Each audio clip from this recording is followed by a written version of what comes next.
Enquanto Vladimir Putin concentra o seu olhar fixo na guerra na Ucrânia, o seu país começa a deslizar-se por um precipício que ele talvez nem veja chegar. A obsessão do líder russo por garantir uma vitória militar tem sido tão voraz que o cegou para os males que crescem dentro das fronteiras do seu próprio estado.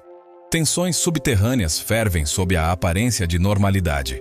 E quando a guerra se apagar, poderão explodir com um estrondo que ninguém conseguirá ignorar. O que se quebra na Rússia já não pode ser escondido. E embora Putin ainda tente manter a máscara do controle absoluto, o mecanismo que o sustenta está a falhar. O epicentro desta fissura é simples e devastador: a falta de polícias em proporção adequada. Segundo analistas, trata-se de uma bomba-relógio que avança sem pressa aparente, mas com decisão inquestionável.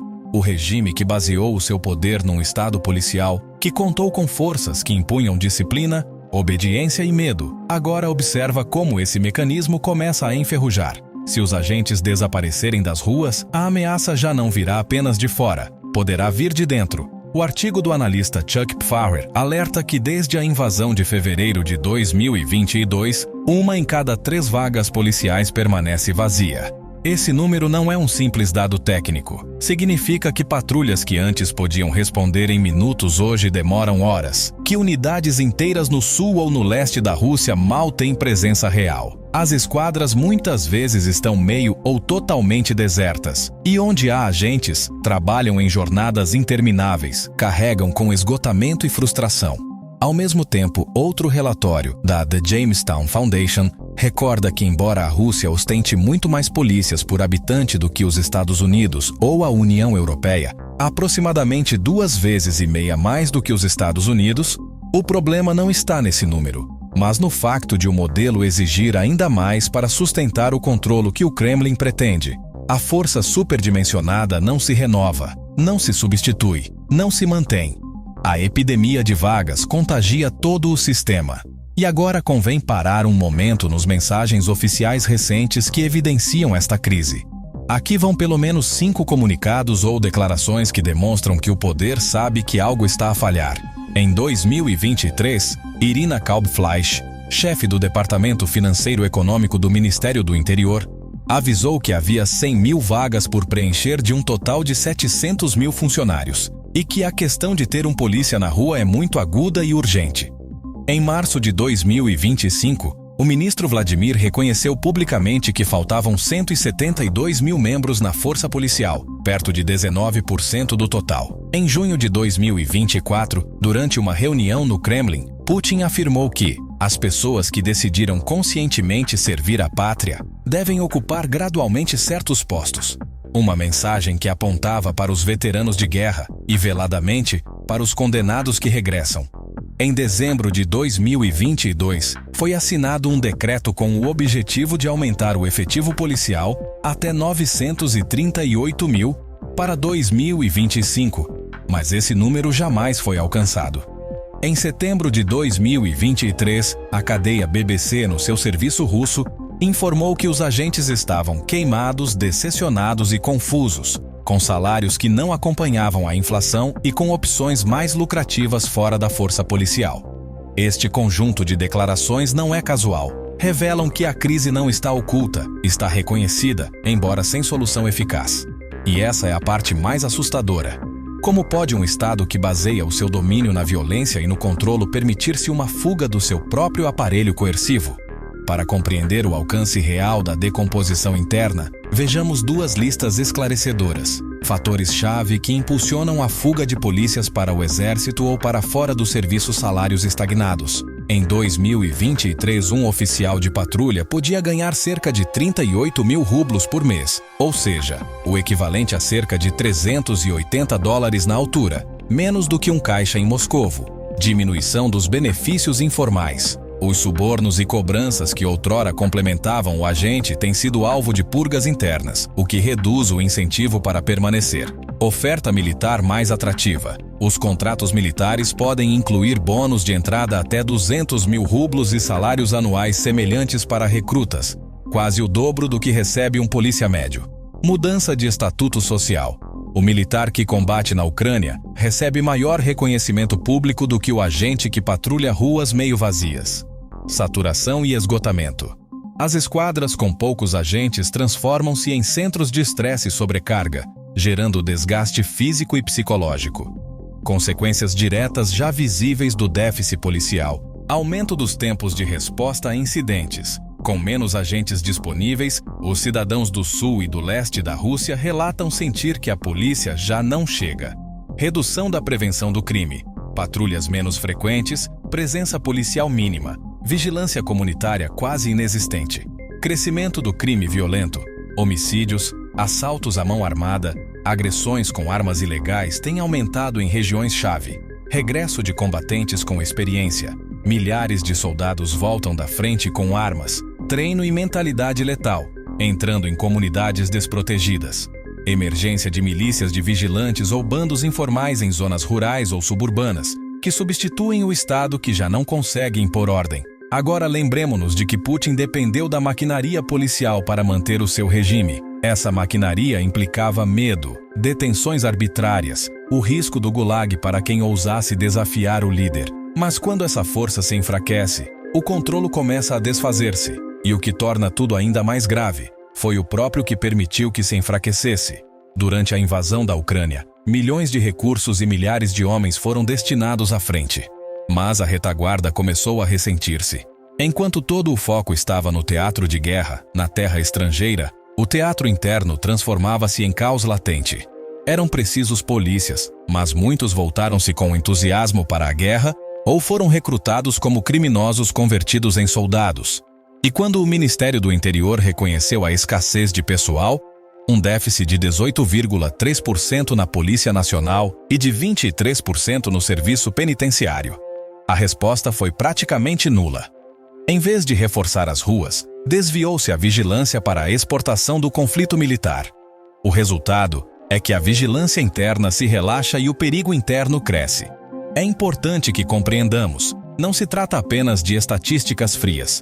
Por trás desses números há ruas por onde já não passa patrulha, bairros onde o silêncio se paga com medo, regiões onde as armas aparecem cada vez mais, distúrbios que se controlam tarde ou nem se controlam.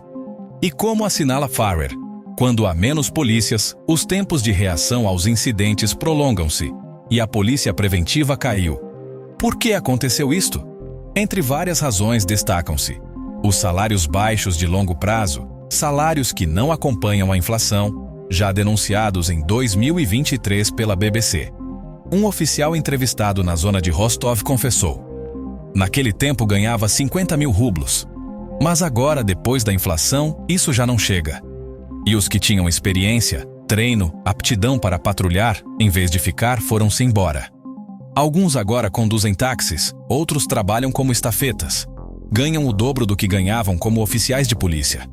Com um salário de 38 mil rublos por mês, menos de $400, os candidatos preferem outros caminhos. E o militar é o mais evidente. Lá os incentivos financeiros são muito maiores, e a notoriedade social também.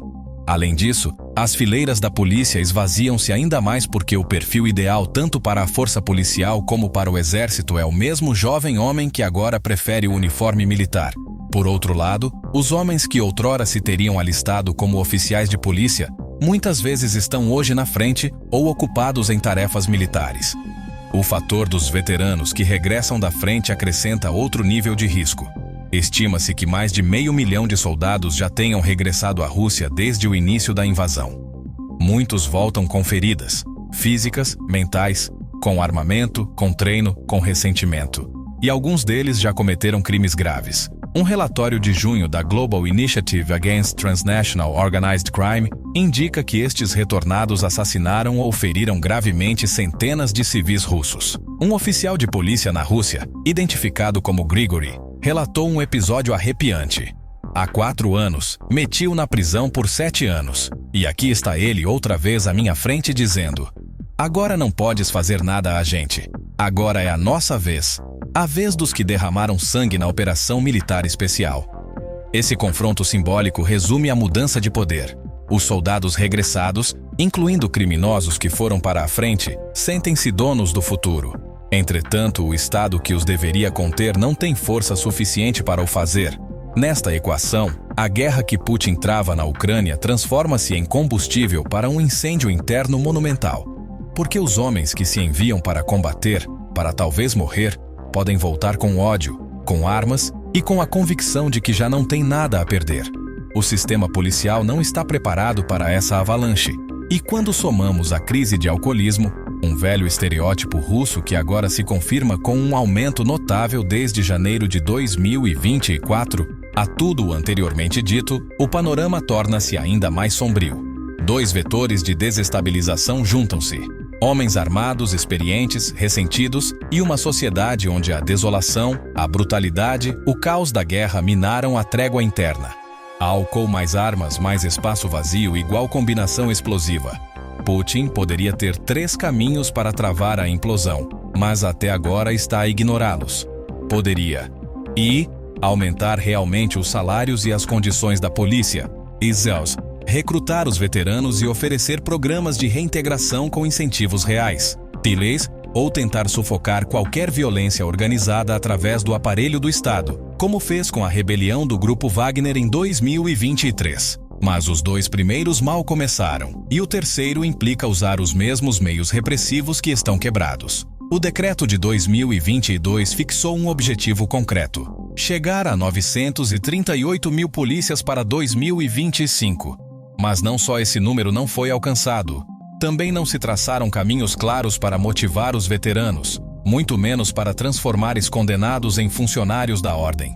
O sistema estava desenhado para os absorver, mas na prática, quem regressa encontra empregos pior pagos e menos respeitados do que o uniforme que deixou na guerra. E aqui chega o instante mais crítico. Imagina que a guerra acaba amanhã. Não haverá uma retirada suave, faseada, haverá um volte-face. Milhares de soldados regressarão ao país de forma massiva. Calcula-se que centenas de milhares mais estão no estrangeiro prontos para voltar quando chegar a ordem. Muitos deles carregam armas, trauma, ressentimento e um entorno onde a vigilância é mínima. A polícia, já debilitada, terá de os enfrentar. E provavelmente não conseguirá. O risco é que a Rússia devore a Rússia. A força que antes defendia a retaguarda agora dirige-se à frente. E não há substitutos. As bases do controlo erosionam-se. Entretanto, Putin observa à frente e talvez acredite que o maior perigo continua lá. Mas o verdadeiro perigo está atrás, nas ruas, nos bairros, nesses espaços onde o Estado é invisível. Porque quando um Estado não consegue proteger, os cidadãos começam a proteger-se a si mesmos, e isso abre a porta a milícias informais, vinganças privadas, alianças ilícitas. O relato oficial de ordem e disciplina transforma-se num cenário que se desmorona. E quando o cenário desaparece, o teatro vira caos. No trecho final, o guião chega a um clímax sugestivo. Putin permitiu que a guerra no exterior devorasse os recursos do interior. Desdobrou meios para a ofensiva, mas não para a estabilidade doméstica. Apostou na força militar e descuidou da força civil. E agora, essa omissão passa-lhe fatura. Porque a polícia que deveria ser o colchão de segurança tornou-se o calcanhar de Aquiles. O regime que se habituou a vigiar, reprimir e controlar enfrenta agora um desafio mortal. Se não reafirmar o seu controle em breve, a própria nação poderá voltar-se contra ele. E isso não acontece num mês, mas está a incubar-se. Enquanto os holofotes apontam para a Ucrânia, dentro da Rússia escreve-se um drama diferente, silencioso mas implacável. Uma crise interna que, quando acordar, poderá mudar tudo. E essa é a mensagem que fica no final desta parte. Algo enorme está a quebrar-se na Rússia. Putin já não o pode esconder. Mas a pergunta que paira no ar, e que o espectador tem de contemplar, é: quando vai explodir? Obrigado por terem assistido ao vídeo. Desejamos-vos uma ótima semana desde a Europa de Aço. Encontramo-nos num próximo vídeo. Até lá!